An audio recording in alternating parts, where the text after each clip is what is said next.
I'm your host, Grayson Brulte. Welcome to another episode of SAE Tomorrow Today, a show about emerging technology and trends in mobility with leaders and innovators to make it all happen. On today's episode, we're absolutely honored to be joined by Toks Omishakin, California's Secretary of Transportation.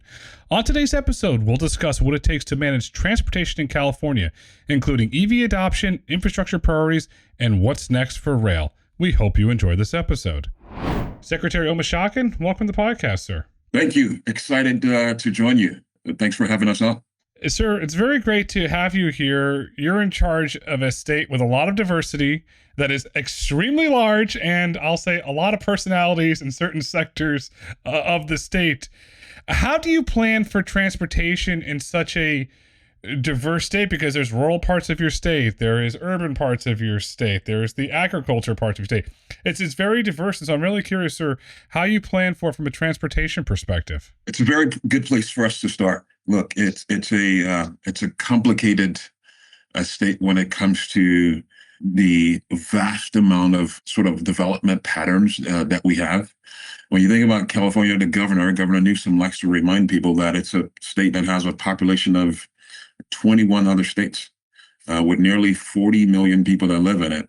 But that diverse geography you mentioned, the fact that the highest peaks in the country are in California, the lowest places that you can imagine in the United States, contiguous United States, also are in California. We have the most diversity when it comes to the people within the state. 28% of the people who live in California are foreign born. We have more than 539 jurisdictions within the state, so cities and counties. So it's very, very complex. And when it comes to the transportation system itself, just think about these numbers just briefly. More than 250 airports, more than 300 transit agencies, more than 50,000 miles of highway, more than 20,000 bridges within the state. All these things that we have to manage and engage with partners to lead on. So it creates for a lot of challenges, but it's also what makes California the best part of the American dream as well. I mean, it's called the Golden State. So you have 539 jurisdictions, you have 250 airports, 300 transit agencies. Now I'm going to put my little kid hat on. There's a lot of cooks in the kitchen there. There's no other way to describe it. Yeah, look, it's a mini country. It's a mini country, and some could argue it's a big country because just recently, within the last year or so, we became the fourth largest economy in the world.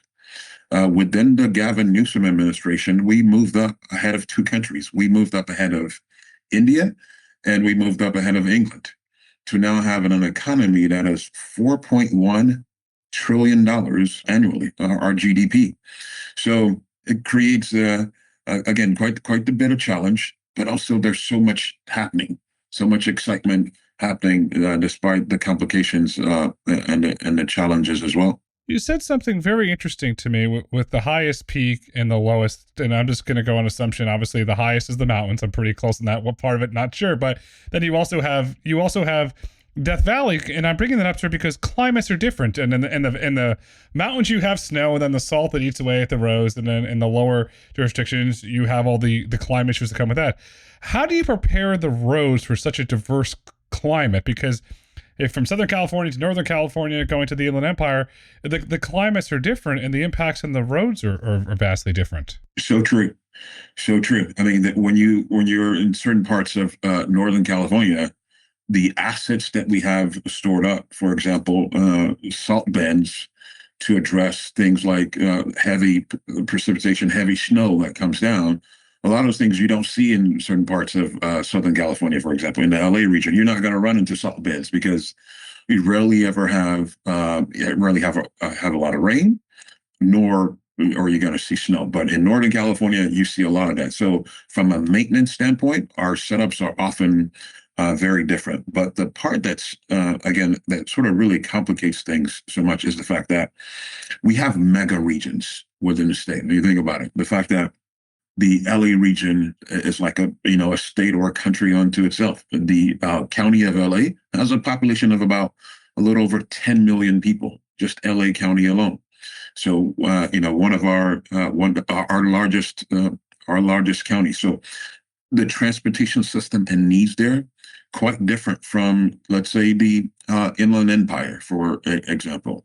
Counties like San Bernardino, the needs there are different, that have such a large logistics footprint and center for the state, or the Central Valley, or needs in the Bay Area come to mind. So the development patterns are so different across the state. It's not one sort of, contiguous development pattern that you see throughout. And those weather systems that you mentioned, Mount Whitney compared to Death Valley, areas like that, completely different, the transportation systems around them, and also the diversity and development pattern as well, creates for quite the complicated state to plan transportation systems for and maintain. If we stay on the Inland Empire, Los Angeles theme here, the Inland Empire, I believe, is one of the largest concentrations in the United States of warehouse logistical areas. And then you have the Ontario airport out there. And then if you look at LA, it's a vast, sprawling metropolis. There's no way else to describe LA. And I look at this, okay, different transportation needs, different ways of individuals to get around. How do you plan for that? Because I can make an argument around the Inland Empire that a lot of individuals going to and from work are going to a concentrated area, where in LA that they're more likely to go to different areas. How do you plan for that when it comes to the moving of individuals around these different areas of the states? Yeah, so we've that's a really good question. We've, in the last 10 to 15 years, have adopted some laws that really hone in on trying to reduce emissions and VMT within the state.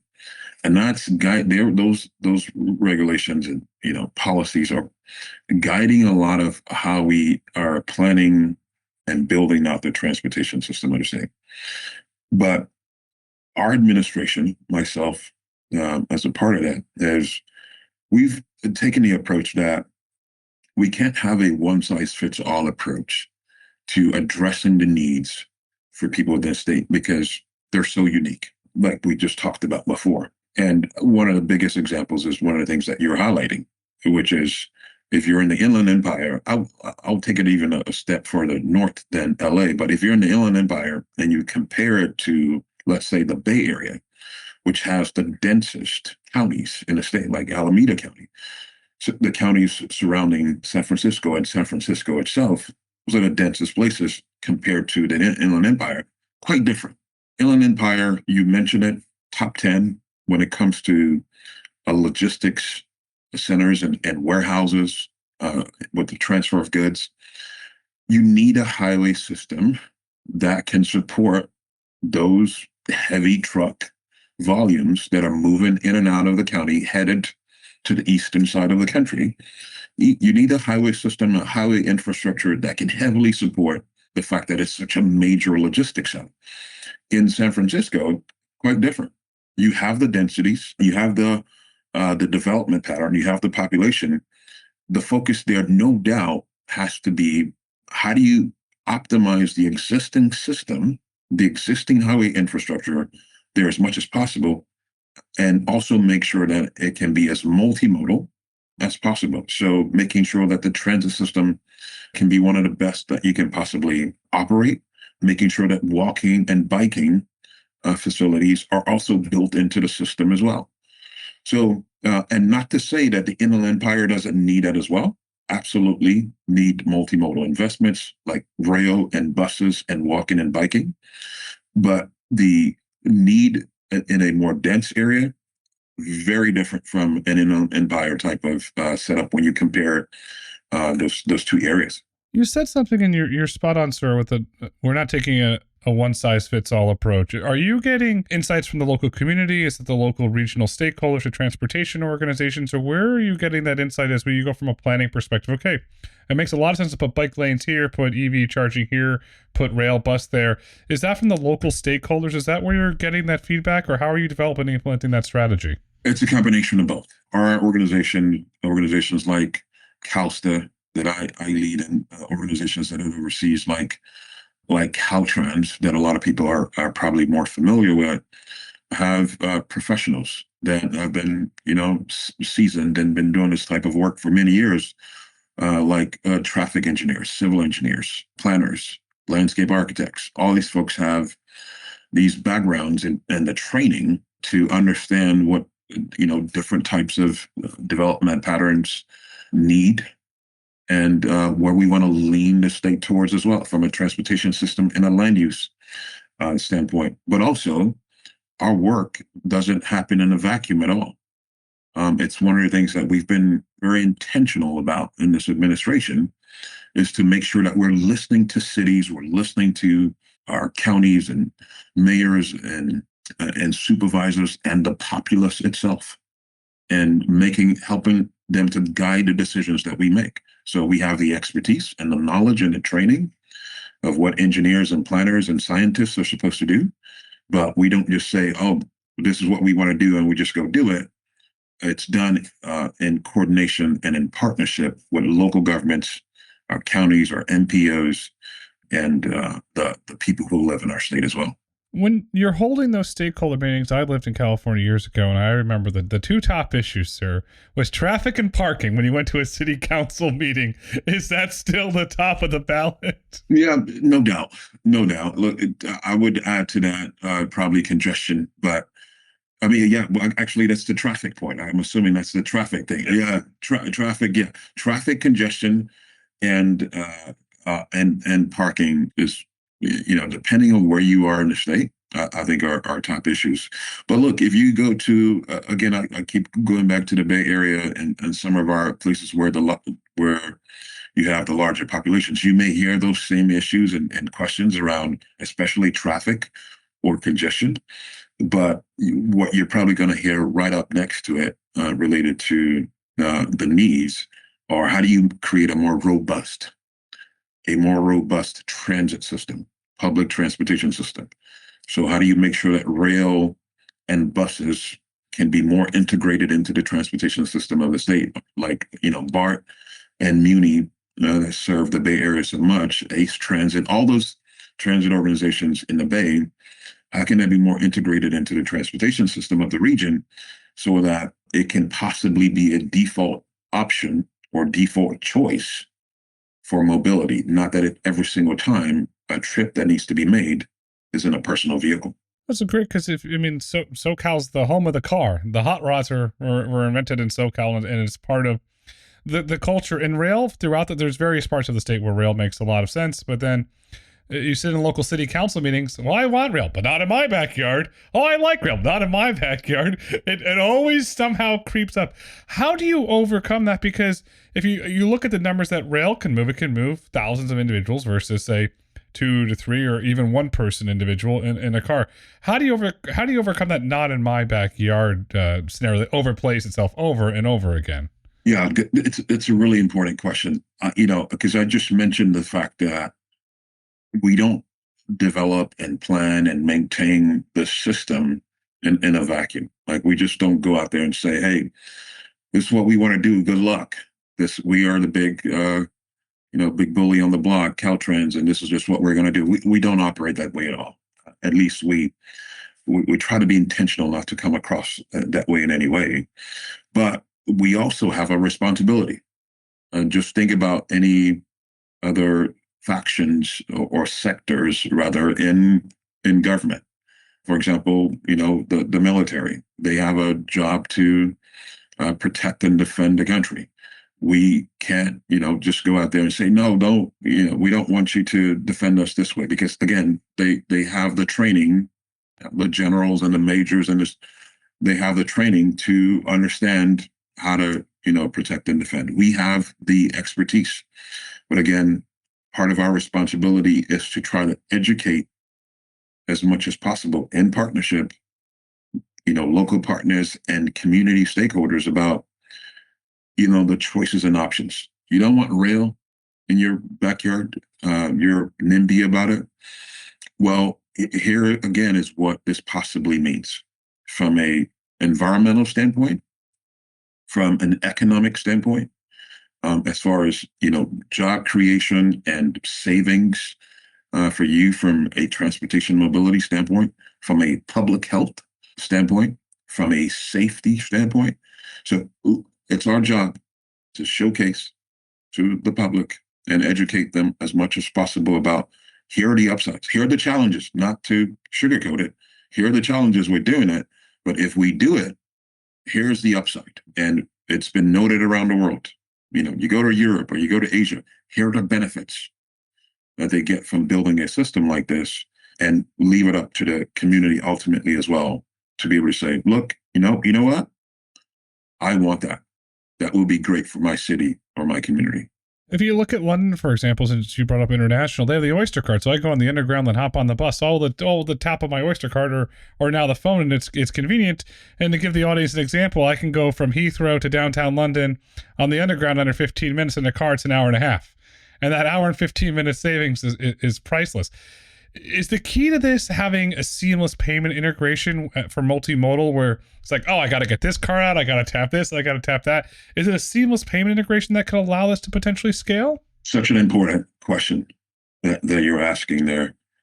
Well, I like to remind people who have traveled around the world, I like to remind them that when you think of the trips that you've made around the world, whether it be for vacation or work or whatever it may be, very often the part that's most memorable to you is either a walk you took, a bike ride you took, or a train ride or a bus ride. Rarely ever is a favorite part of your trip around the world to do some R&R is that 2-hour drive in a car. So why can't we create more experiences like that in the communities we live in? To be able to walk somewhere, a restaurant, or, bike to go see a friend, or get on a bus or train to go see a friend. And part of our effort to do that is what you just mentioned. We actually have a program called CalITP, where we're trying to build into the transit system of the state. I mentioned that there are more than 300 transit agencies just in California. In the LA area alone, I was on the phone on a call actually just this week with one of my friends, Comey, the CEO of SCAG, the organization that's in charge of the Southern California region for transportation planning for them. And he was reminding me that just in the Southern California region alone, there are more than 100 transit agencies.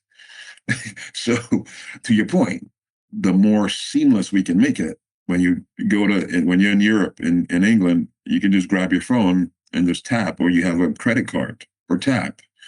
The more seamless you can make it, the more, again, it becomes a sort of a part of the default option to lean towards transit. And with that CalITP program, that's what we're doing. So we actually have a program that's trying to integrate and use technology and make seamless contactless payment more readily available. We now have 70 transit organizations out of that more than 300.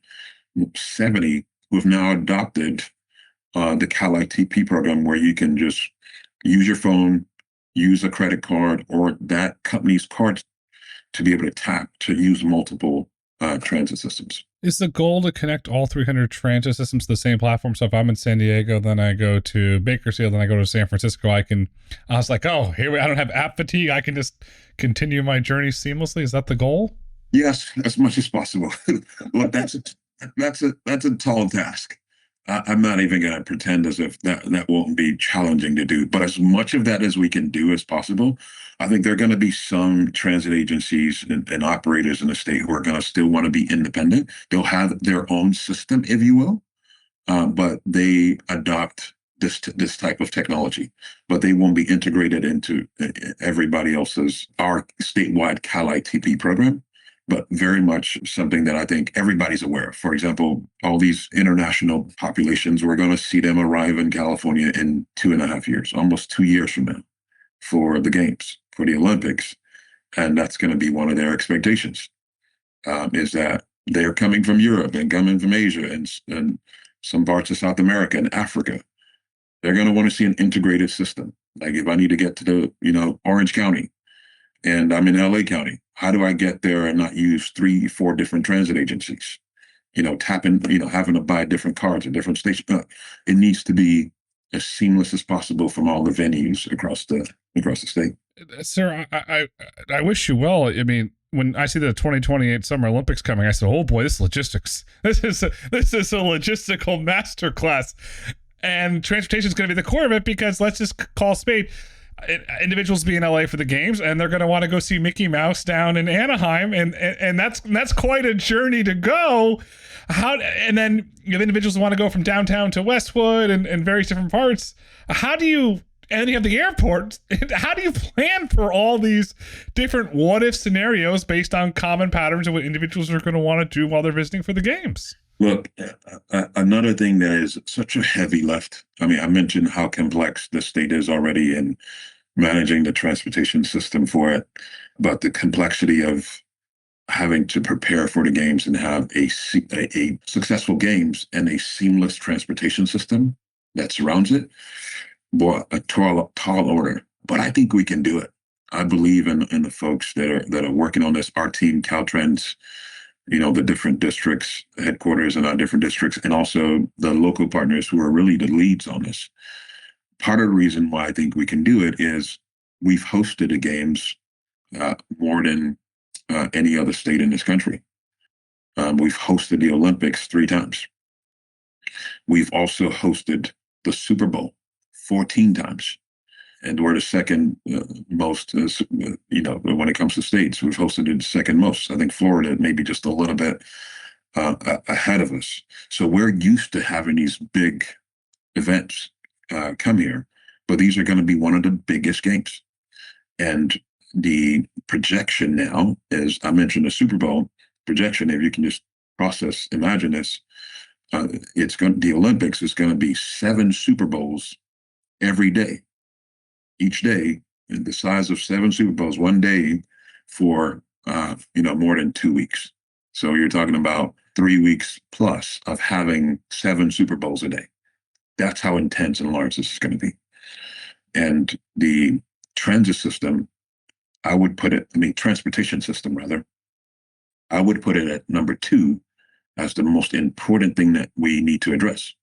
Number 1, without a doubt, is the safety and security of people that are going to be here. Not only our residents, but all the visitors who are coming. That's paramount. That's numero uno.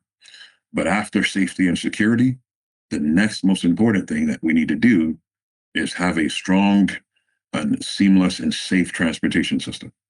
And so to prepare for that, it's not going to be just, a highway system where we're having a games route network that we're planning for, but it's the transit system as well. And so balancing that, we need, for example, on the transit system side, we're estimating we need 3,000 roughly additional buses on top of the transit system that's in like LA Metro runs and all the other transit agencies within the LA area. I mentioned more than 100. We need 3,000 additional buses because we're trying to have the cleanest games ever when it comes to environmental impact and footprint. So we're working on that right now, trying to figure out how to get those buses from other states, mostly clean buses, not just diesel-powered buses, mostly clean buses into the states. So coming up with agreements across the country. And the other key part is the fact that we need to infuse technology into the system as much as possible as well, because we don't have a lot of time now to build additional lanes or adding to the system. Paris didn't do that. So we're not going to do that. We're not going to add a bunch of new highway infrastructure, optimize the existing system using technology, and make the transit system as robust as possible for that 7 Super Bowls a day that's going to happen here. If you're going to import 3,000 buses from other states and regions, and I'm thinking you want clean buses, so first thing I go to electrification.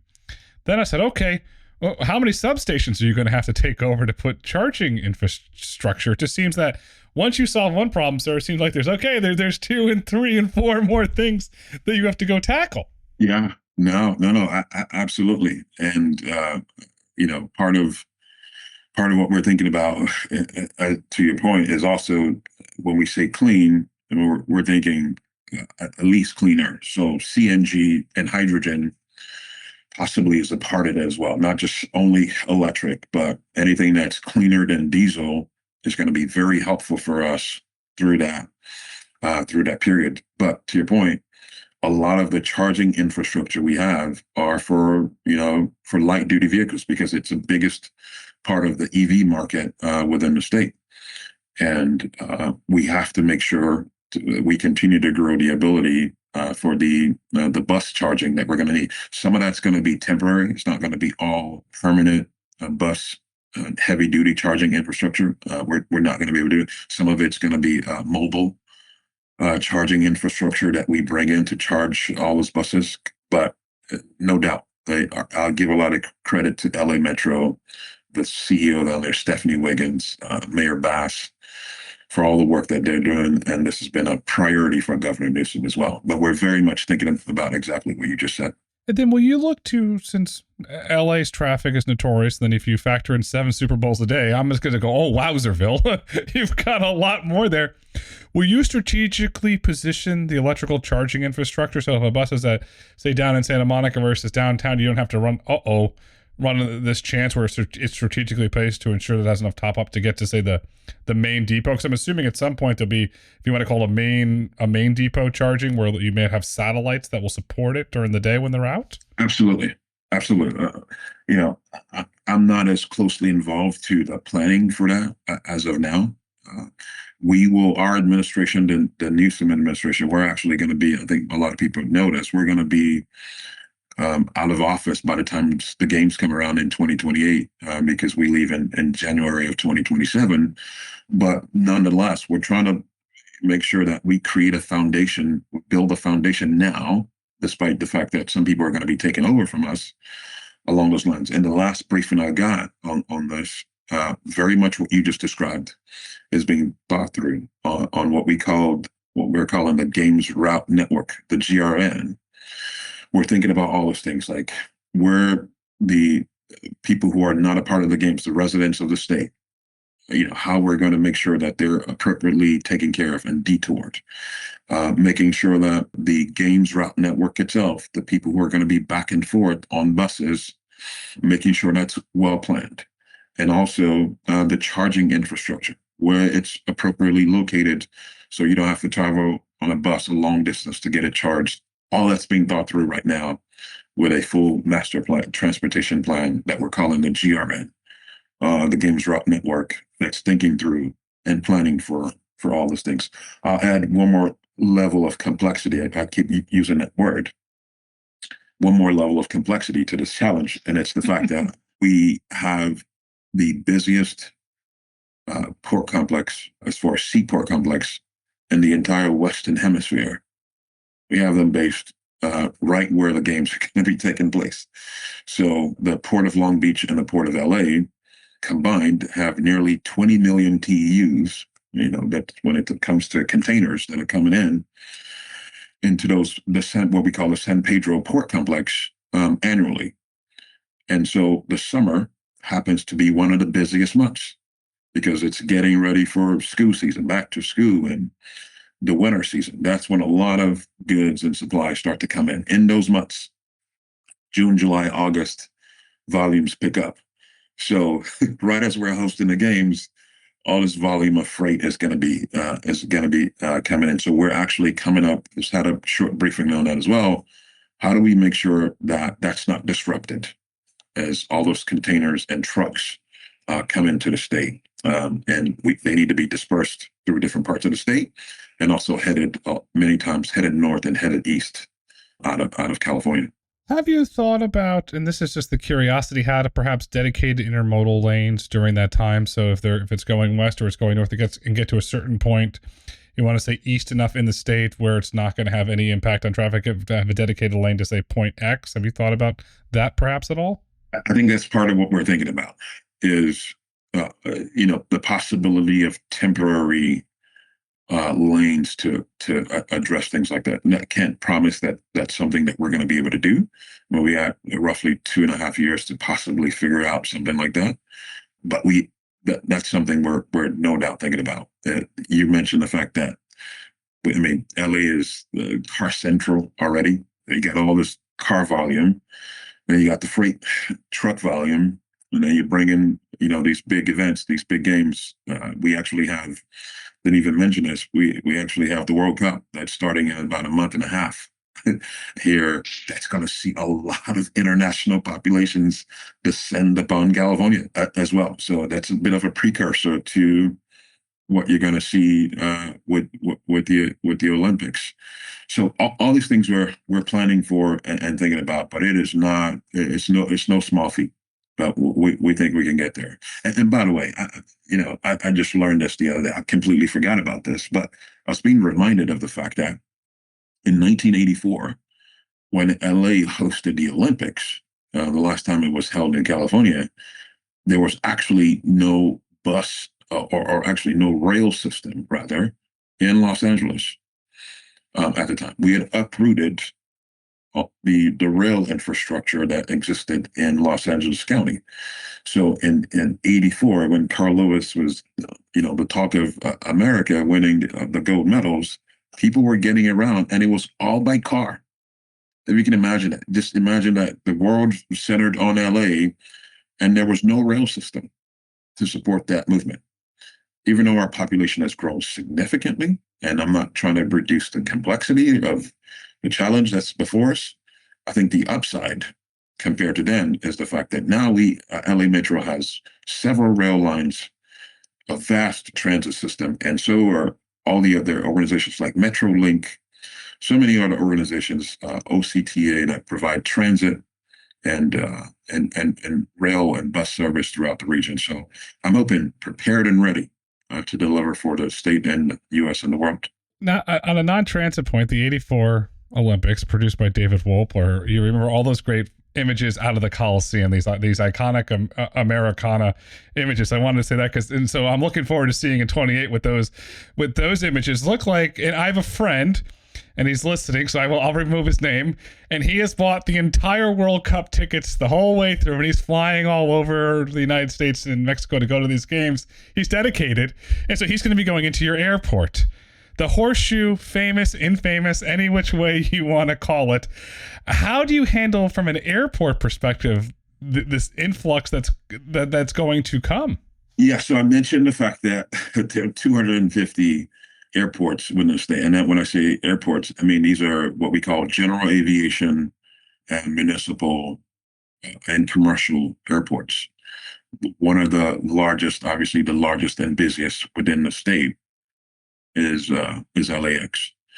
We don't actually oversee the commercial airports within the state, but we partner with them and regulate some of their functions and provide grant funding to them. So, for example, LAWA, the LA airport system, the airport system in LA, actually has its own board and leadership that is appointed by the board and by the mayor. So they're partnered to us, not something that completely falls under the responsibility of the state. So I know they're planning the SFO and Oakland, SMF here in Sacramento, where we are at the Capitol. They're all planning for and thinking about this influx, this huge landing of folks that's gonna happen within our airport system. They're getting ready, but it's going to be challenging. But I think we're going to be prepared. They're obviously going to need to hire more people. I know we're going through a challenge right now with the federal government as it relates to TSA agents and the backlog that you see at airports. We have enough time to figure that stuff out to be ready to welcome all these folks for the World Cup and the Olympics. But the master planning for that is led by those airports in coordination with us at the state. But they lead all those efforts. It's a group effort. All the transit agencies, the airport agencies, the municipalities. It's an effort to do good, is how I describe it. It's an effort to do good, to move individuals around. And Mr. Secretary, your state is at the forefront of automation and autonomy. It was born out in the desert on the border with Nevada, funded by DARPA. Now autonomous vehicles are on the roads of the state. How are you currently thinking about AVs as they continue to scale throughout the state of California? It's going to be, I believe, a very important part of mobility into the future. I think we, at some point, probably were slightly hyperbolic about how soon it was going to happen.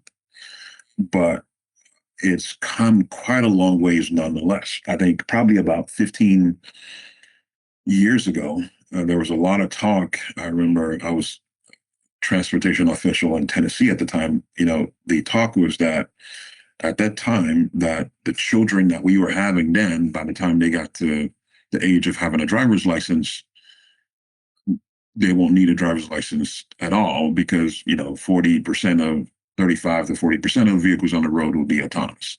That hasn't actually happened, but nonetheless, the commercial side of that is no doubt here, and try to be company agnostic, but just let's just be honest about the fact that companies like Waymo and Zoox are leading the way. They're based here in California, but they're leading the way around the country, and they're up to now, especially a company like Waymo. Zoox is coming along as well, but they're up to millions of rides and millions of miles of autonomous driving that they've done. They're also trucking companies that are doing testing within the state. So we're going to have that also become a part of mobility in the future, where you have trucks that are autonomous on our roadways with freight and goods delivery that's happening through them. So I think it's going to be a key part of mobility in California into the future.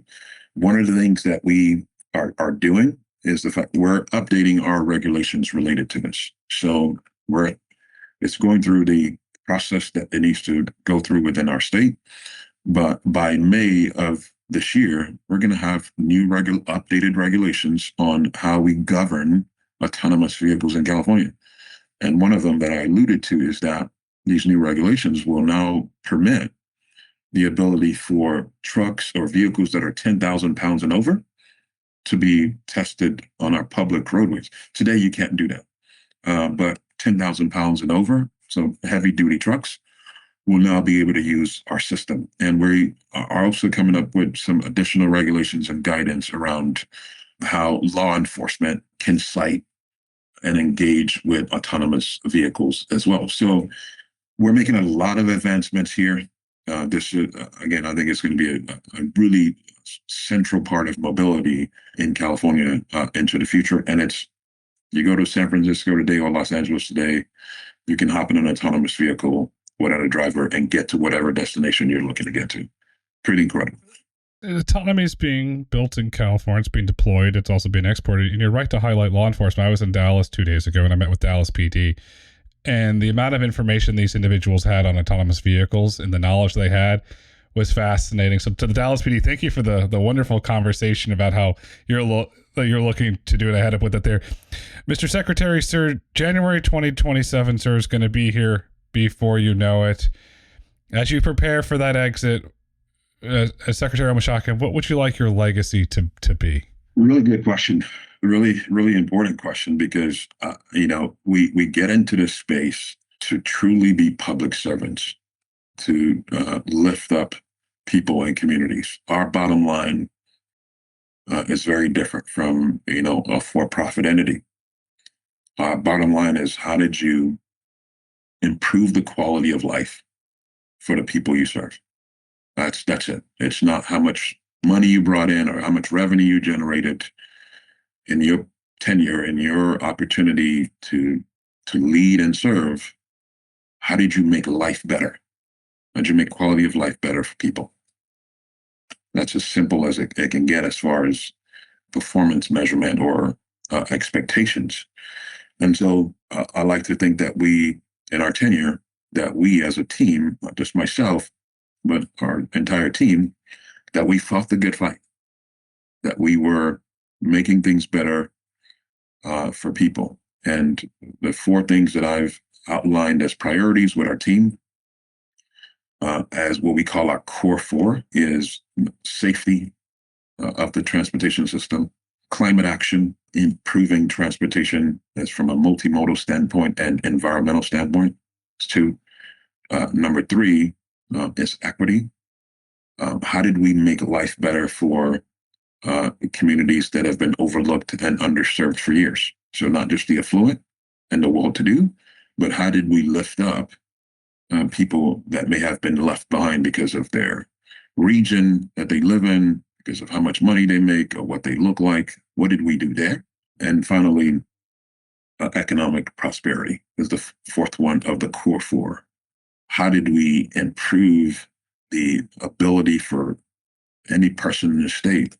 How did we create more opportunities for upward mobility for them, economic upward mobility for them, because of the transportation system that we have as the centerpiece of the economy of the state? So that people-centric agenda, people-focused agenda, we believe we've done that more than any prior administration. This Newsom administration has done that. And so better outcomes for people, a people-centric transportation system through the core four, is what I hope that people remember our battles for in fighting the good fight. I'll summarize it this way. Do good. Your four principles to me, no matter which way you slice it, say do good. And to the individuals listen, follow Secretary Omishakin's lead and do good. Today is tomorrow. Tomorrow is today. The future is transit planning. Secretary Omishakin, thank you so much for joining SAE Tomorrow Today. It's been pretty cool to be on. Thanks for having us on. Thanks a lot. Thank you for listening to SAE Tomorrow Today. If you've enjoyed this episode and would like to hear more, please kindly rate, review, and let us know what topics you'd like for us to explore next. SAE International makes no representations as to the accuracy of the information presented in this podcast. The information and opinions are for general information only. SAE International does not endorse, approve, recommend, or certify any information, product, process, service, or organization presented or mentioned in this podcast.